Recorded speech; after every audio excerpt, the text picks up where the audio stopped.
Imagina que sales a limpiar tu garaje un sábado por la tarde, mueves unas cajas viejas, levantas polvo, respiras ese aire cargado de suciedad y sigues con tu día.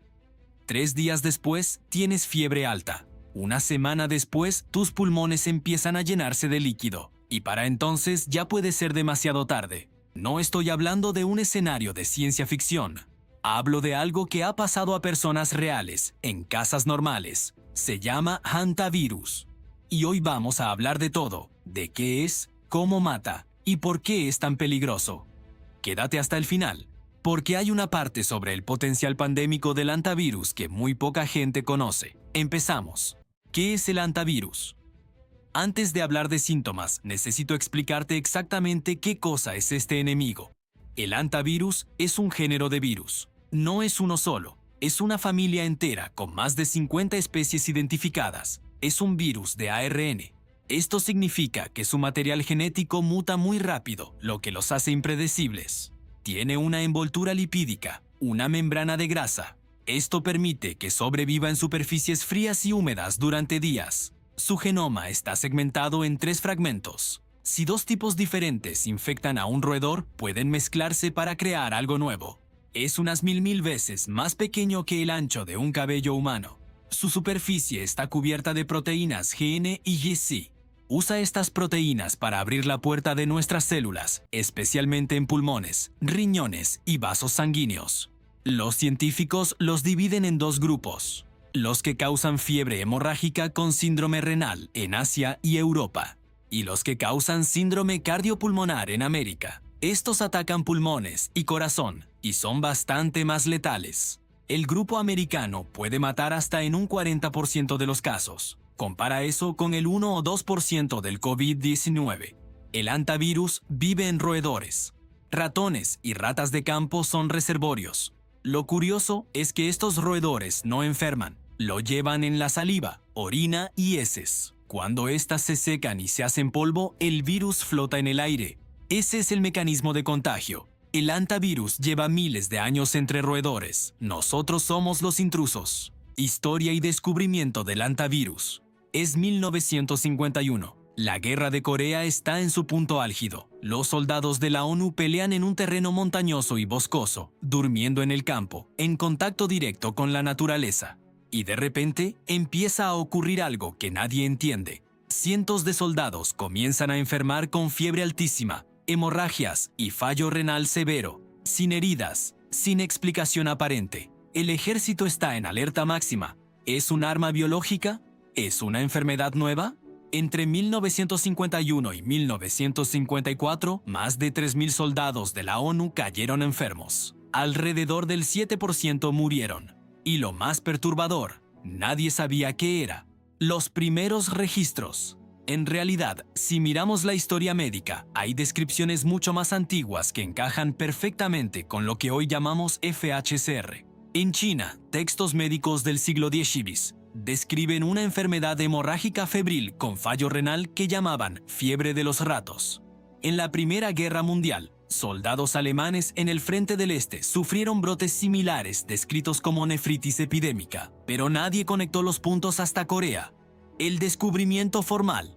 Tras la guerra, los investigadores siguieron buscando la causa. Y en 1978, el virólogo surcoreano Ho-Wang Lee dio el primer gran paso. Trabajando en muestras de tejido del ratón de campo coreano, el Apodemus agrarius, Lee consiguió aislar el agente causante. Le llamó virus Hantan, por el río Hantan que fluye por la zona desmilitarizada entre las 2 Coreas. Fue el primer hantavirus formalmente identificado y aislado. En 1993 llegó el golpe que puso al hantavirus en los titulares de todo el mundo. Esa historia la vamos a contar en detalle luego, porque merece capítulo propio. Tuvo lugar en el suroeste de los Estados Unidos y llevaba siglos entre nosotros sin que lo supiéramos. La enfermedad que el pueblo navajo conocía. Cuando los CDC comenzaron a investigar el brote de 1993 en Nuevo México, consultaron también con las comunidades indígenas de la zona. Y los ancianos navajo les contaron algo impresionante. Ellos conocían esa enfermedad. Tenían nombre para ella. Sabían que aparecía después de años de mucha lluvia y abundancia de piñones, porque eso hacía crecer las poblaciones de ratones. Tenían protocolos tradicionales para evitar el contacto con roedores en esas temporadas. El conocimiento tradicional había registrado lo que la ciencia tardó décadas. Desde 1993 hasta hoy, la investigación del hantavirus ha avanzado de forma exponencial.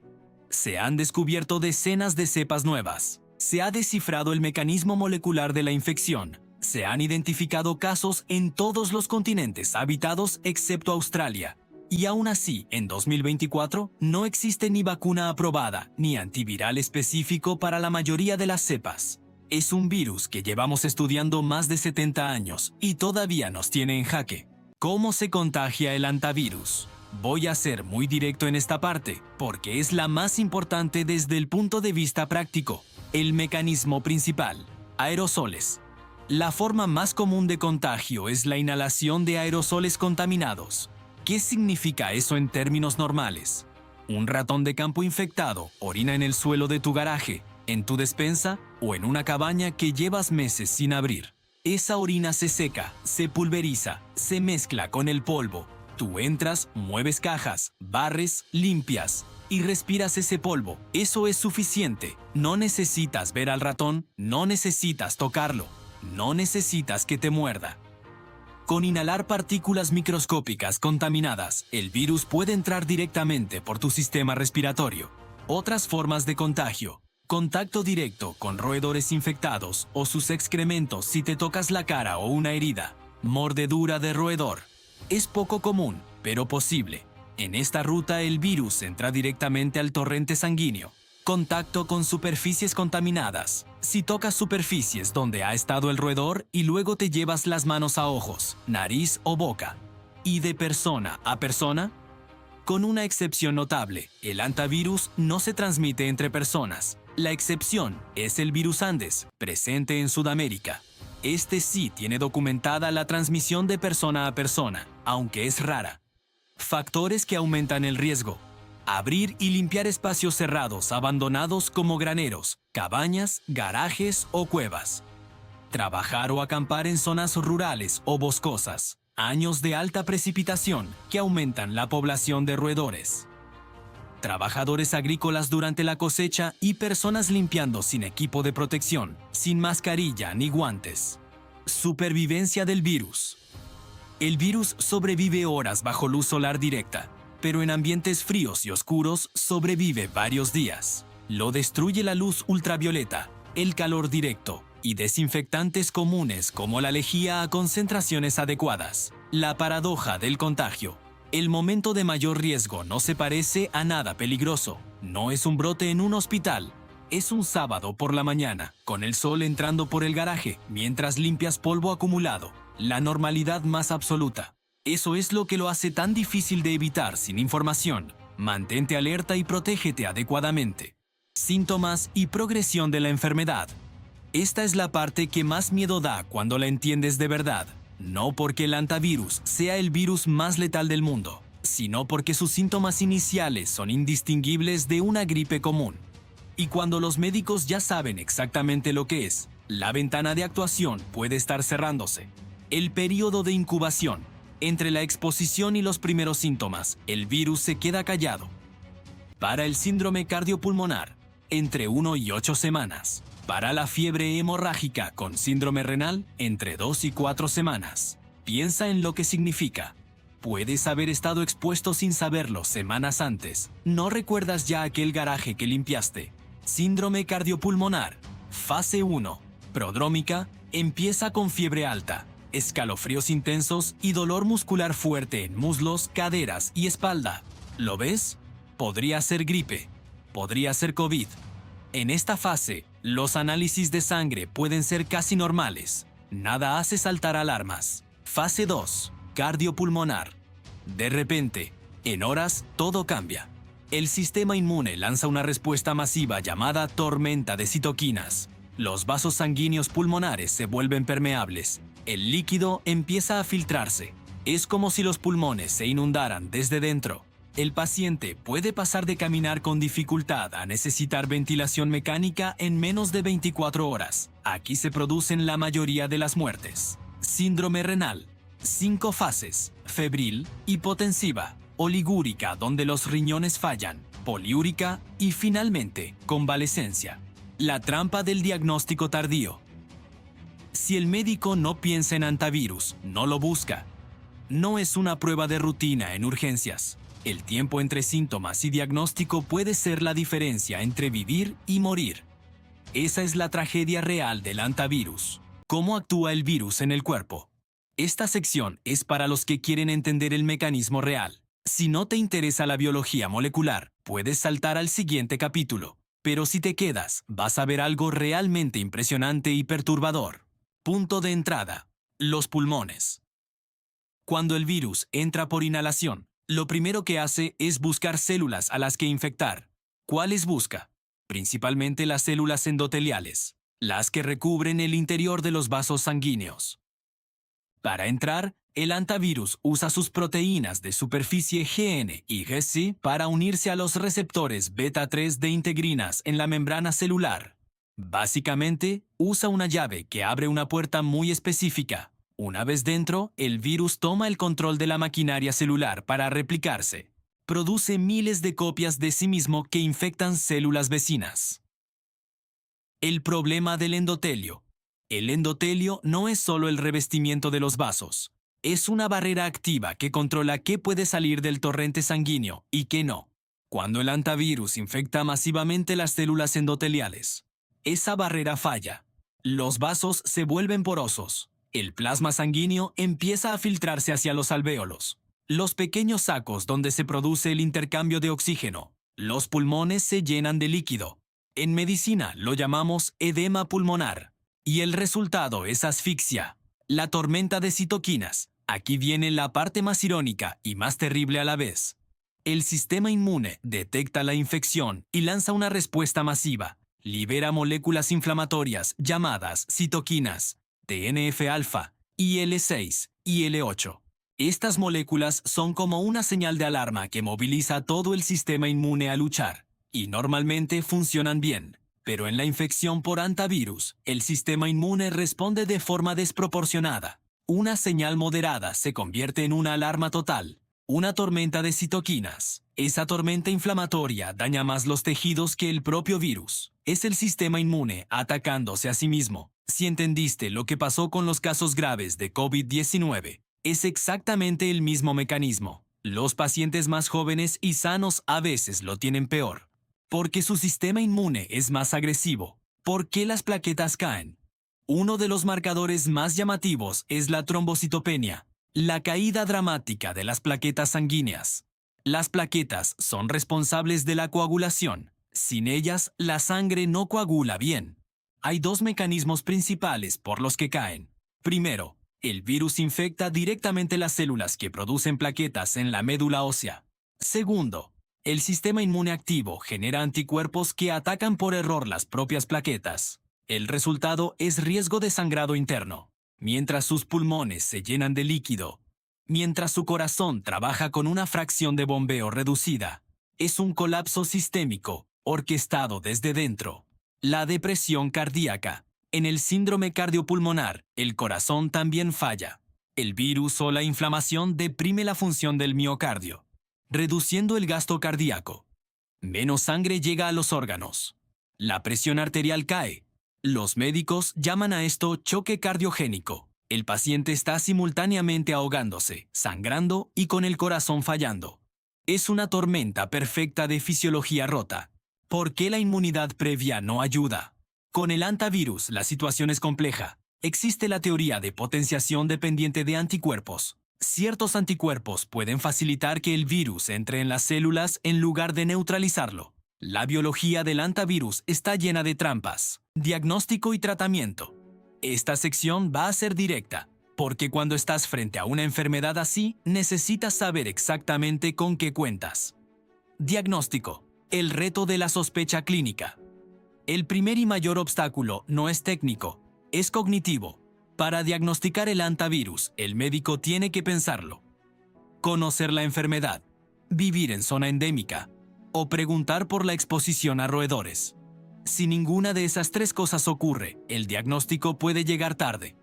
Una vez que el médico sospecha, hay varias pruebas disponibles. ELISA para detección de anticuerpos IgM e IgG es la prueba más usada, pero los anticuerpos tardan días en aparecer. RT-PCR detecta directamente el ARN del virus. Es más sensible en etapas tempranas, pero no está disponible en todos los centros. Los hallazgos en sangre que levantan bandera roja, plaquetas cayendo, hematocrito elevado y aumento de enzimas hepáticas.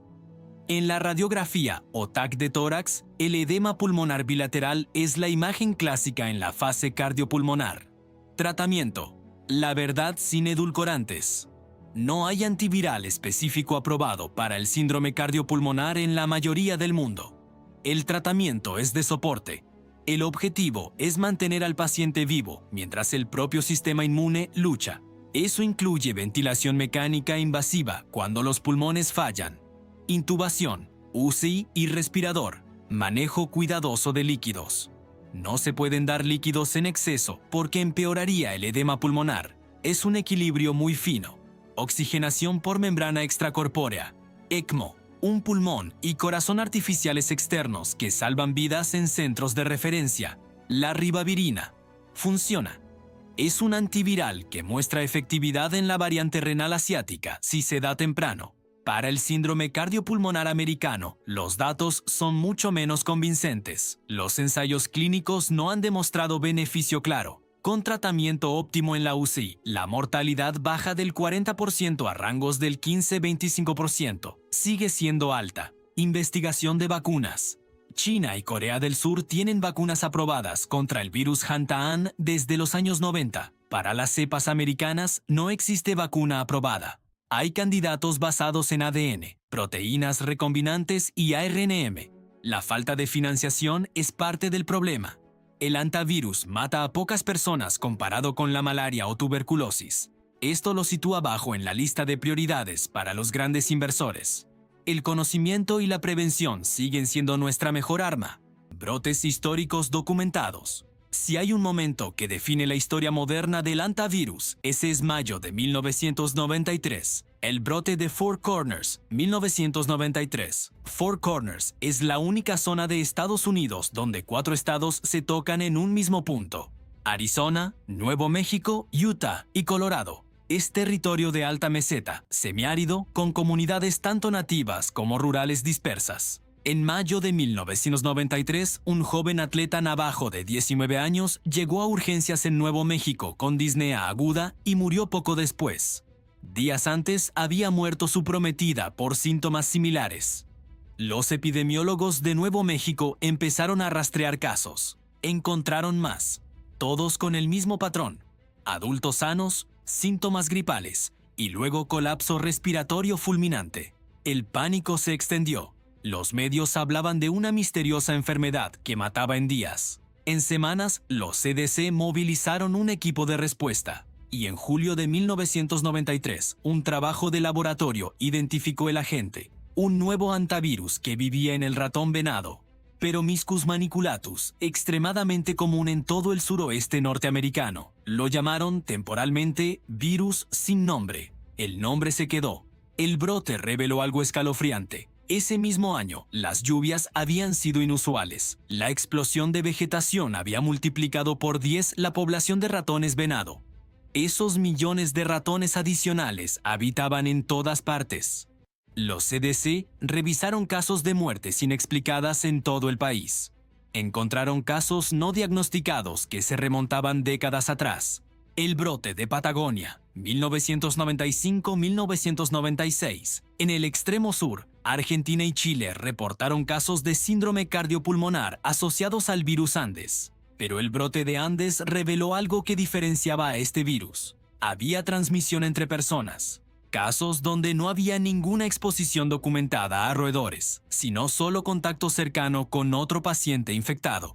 Una cosa que los virólogos siempre habían asumido como barrera de seguridad resultó no ser universal.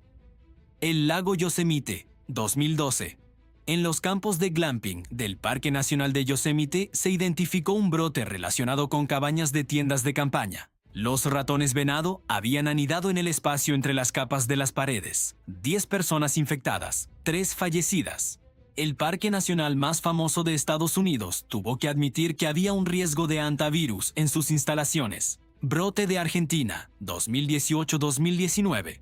En la provincia de Chubut, un brote de virus Andes infectó a 34 personas y mató a 11. La tasa de letalidad fue de alrededor del 30%.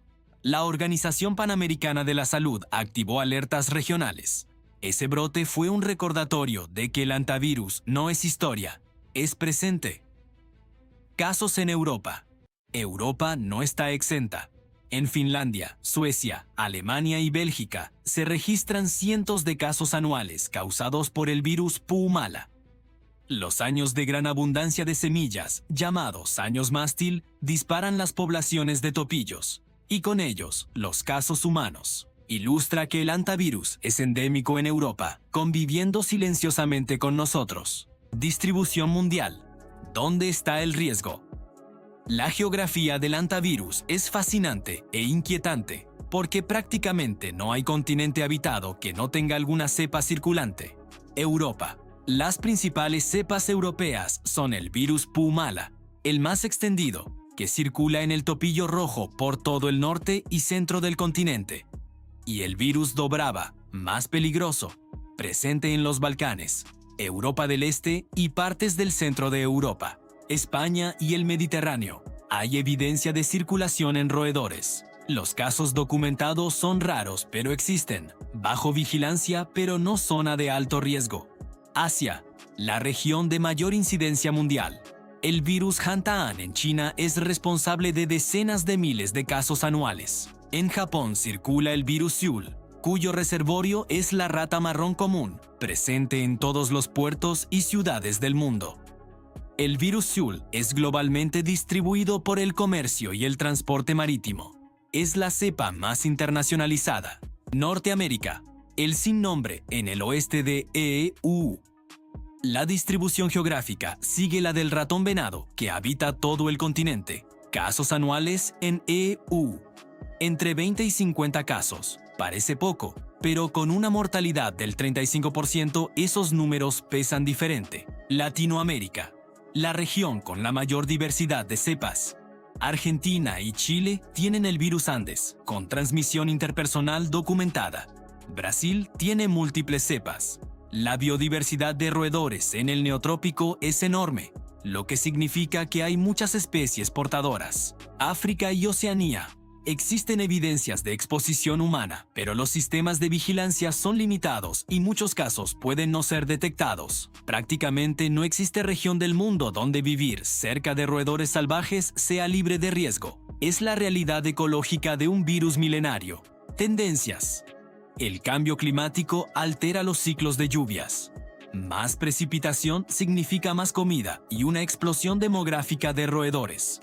La deforestación y la expansión de la agricultura llevan la actividad humana a ecosistemas donde antes no había presencia regular. La urbanización no protege. Los asentamientos periurbanos con saneamiento deficiente pueden tener alta densidad de ratas portadoras del virus Seoul. El aumento del ecoturismo y senderismo acerca a más personas a entornos naturales sin el conocimiento o la precaución adecuada. Es la realidad de un virus que coevoluciona con sus huéspedes. La geografía del riesgo es, en realidad, global. ¿Cómo protegerte? Llegamos a la parte que más valor práctico tiene para ti, porque toda la información que hemos visto hasta ahora sirve de poco si no sabes qué hacer con ella en el mundo real. Regla número 1. Identifica situaciones de riesgo. Alto riesgo. Limpiar espacios que llevan meses cerrados como garajes, trasteros, graneros, cabañas o almacenes. También acampar o dormir en cabañas rurales, especialmente si tienen señales de presencia de roedores. Trabajar en actividades agrícolas que perturban el suelo y madrigueras, o hacer senderismo en zonas de alta densidad de roedores. Riesgo moderado. Jardinería en zonas rurales, limpiar leñeras, cobertizos o acampar en tiendas de campaña. ¿Cómo limpiar un espacio potencialmente contaminado? Esto es crucial y mucha gente lo hace mal. Lo que nunca hay que hacer: barrer en seco. Nunca. El barrido en seco levanta el polvo contaminado al aire. Paso 1. Ventilar el espacio durante 30 minutos antes de entrar. Abre todas las ventanas y puertas. Paso 2. Equipo de protección. Mascarilla N95 o FFP2, no una quirúrgica normal, y guantes de goma o nitrilo. Paso 3. Prepara una solución de lejía doméstica. Una parte de lejía por 10 partes de agua. Paso 4. Moja, no barras, los materiales contaminados con la solución de lejía. Déjala actuar 5 a 10 minutos. Paso 5. Recoge con papel desechable. Mete todo en una bolsa de plástico cerrada y tírala al contenedor. Pasos 7 y 8. Quitarse los guantes del revés. Lavarse bien las manos, la ropa y finalmente la cara. Control de roedores. La mejor protección es que no entren. Sella grietas de más de 5 milímetros. Usa recipientes herméticos para la comida y no dejes basura abierta ni leña apilada contra la pared. En acampadas. Instala la tienda lejos de madrigueras. No guardes comida dentro ni duermas directamente en el suelo. ¿Cuándo acudir al médico? Si tras una exposición desarrollas fiebre, dolores musculares, cefalea o náuseas, ve al médico y dile específicamente que has tenido exposición potencial a roedores. No esperes. ¿Podría el hantavirus causar una pandemia? Esta es la pregunta que me habéis enviado en comentarios en otros videos, la que más me han mandado por privado. Merece una respuesta honesta, rigurosa, sin exagerar y sin minimizar. ¿Puede el hantavirus convertirse en la próxima gran pandemia? La respuesta corta. En su forma actual, con las cepas que conocemos hoy, el riesgo pandémico es bajo, pero la respuesta larga es bastante más inquietante. ¿Por qué no es una pandemia hoy? El principal factor que protege al mundo de una pandemia de hantavirus es la transmisión. Los hantavirus conocidos, con la excepción del virus Andes, no se transmiten eficientemente de persona a persona. Un virus que solo salta de ratón a humano no puede propagarse de forma exponencial como lo hizo el SARS-CoV-2. Para que haya pandemia, necesitas una cadena de transmisión entre personas sostenida y eficiente. Ese es el requisito fundamental. El hantavirus no lo cumple, por ahora. Pero el virus Andes... El virus Andes es la excepción que rompe la regla y la razón por la que los epidemiólogos no descansan tranquilos. El Andes tiene documentada la transmisión interpersonal, no muy eficiente, pero documentada. En el brote de Chubut de 2018-2019 hubo casos que sugieren cadenas de transmisión de 2 o 3 eslabones entre personas. ¿Qué impide que el Andes se vuelva más transmisible? Actualmente, la suerte genómica y el hecho de que esté confinado a zonas rurales de Patagonia con baja densidad de población. ¿Podría mutar y volverse más transmisible? Teóricamente, sí. Es un virus de ARN con alta tasa de mutación, pero teóricamente posible no significa inminente. Los cambios necesarios son múltiples y complejos. El escenario de la recombinación. Recuerda lo que expliqué sobre el genoma segmentado. Si un roedor se infecta simultáneamente con 2 cepas de hantavirus, los segmentos genéticos pueden mezclarse. Esto se llama reordenamiento. Imagina que el segmento del virus Andes se recombina con el virus sin nombre responsable de su alta virulencia pulmonar, un virus teórico con la transmisibilidad del Andes y la mortalidad del sin nombre. Los modelos matemáticos son difíciles de leer. Los investigadores conocen este escenario. Es parte de la razón por la que el hantavirus está en las listas de la OMS. El factor cambio climático. El cambio climático no solo afecta al clima, afecta a los ecosistemas. Las proyecciones indican que los cambios de temperatura van a redistribuir las poblaciones de roedores. Especies hoy confinadas a ciertas latitudes podrían expandir su rango hacia zonas actualmente muy pobladas por humanos. Más roedores en más áreas con más humanos equivale a más oportunidades de salto zoonótico. Esto no genera pandemias automáticamente, pero sí aumenta la presión evolutiva sobre el virus para adaptarse. El lado de la vigilancia. Lo más esperanzador y también lo más inquietante es lo que no sabemos. Hay decenas de variantes identificadas en roedores que nunca han infectado a un humano de forma documentada. El programa de vigilancia global existe, pero está subfinanciado y tiene enormes puntos ciegos geográficos. Lo que no buscamos no lo encontramos. Y lo que no encontramos no lo podemos preparar. Mi valoración honesta. El hantavirus, tal como circula hoy, no va a causar una pandemia en los próximos años, pero merece vigilancia seria y financiación para investigación de vacunas y antivirales, porque el salto de raro brote regional a amenaza global requeriría cambios genéticos que no son imposibles. La historia reciente nos ha enseñado que los virus que parecían lejanos pueden cambiar de escenario rápidamente. Ignorar el hantavirus sería un error. Entrar en pánico por él sería un desperdicio de energía. Estar informado, vigilante y apoyar la ciencia que lo estudia. Eso sí, tiene sentido. Llegamos al final de este recorrido. Hemos cubierto mucho terreno hoy. Hemos visto qué es exactamente el hantavirus, cómo funciona a nivel molecular, cómo entró en nuestra historia y cómo ha seguido escribiendo capítulos. Hemos aprendido que la mayor amenaza no viene del espectacular, sino de lo cotidiano. Una tarde de limpieza, o una noche de acampada, o un trabajo agrícola de temporada. Hemos visto que la ciencia tiene respuestas para muchas preguntas, y admite que no las tiene para todas. Y hemos aprendido qué podemos hacer nosotros para reducir el riesgo. El conocimiento no elimina el peligro, pero nos da herramientas para manejarlo. Si este video te ha resultado útil, compártelo con alguien que viva en zona rural o trabaje con la tierra. Esa información marca la diferencia. Segundo, deja en los comentarios si quieres que desarrolle más la biología molecular, el impacto en comunidades o los avances en vacunas. Tercero, si no estás suscrito todavía y este tipo de contenido te interesa, ya sabes qué hacer. Gracias por haber llegado hasta aquí. Hacer estos videos lleva semanas de trabajo. Que tú le dediques tu tiempo es lo que vale la pena. Hasta el próximo video.